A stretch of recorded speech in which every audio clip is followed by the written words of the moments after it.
Welcome to the Tech Egg. Don't get scrambled. Enjoy the video. In this video, I will explain how to change an Audi TT brake light. This is a straightforward task that you can easily do yourself with just a few basic tools.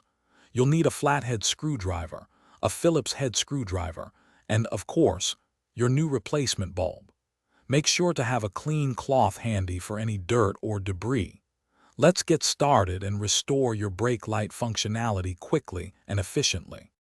Now let's access the brake light. First, open your trunk. On the carpeted wall near the taillight, you'll find a small circular access panel. Use your flathead screwdriver to carefully pry this open. Inside, you'll see a retaining screw. Unscrew this completely. With the screw removed, gently pull the entire taillight assembly straight out from the car. It might require a little wiggle, as it's held by a few clips. With the taillight assembly out, disconnect the electrical connector by pressing its release tab. Next, you'll see the bulb housing cover on the back, typically held by 5 small Phillips head screws.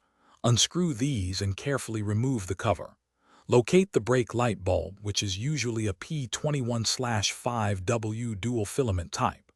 Press the old bulb in, twist it counterclockwise and pull it out. Insert your new bulb, push it in, and twist clockwise to lock it securely. Now let's put everything back together. Reattach the bulb housing cover, securing it with all 5 Phillips head screws.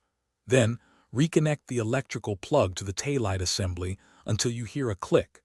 Carefully align the taillight assembly with its mounting points and push it firmly back into the car body. Reinsert and tighten the retaining screw inside the trunk's access hole. Finally, have someone press the brake pedal to confirm your new brake light is working perfectly. Thanks for watching. Consider subscribing if I helped unscramble your problems.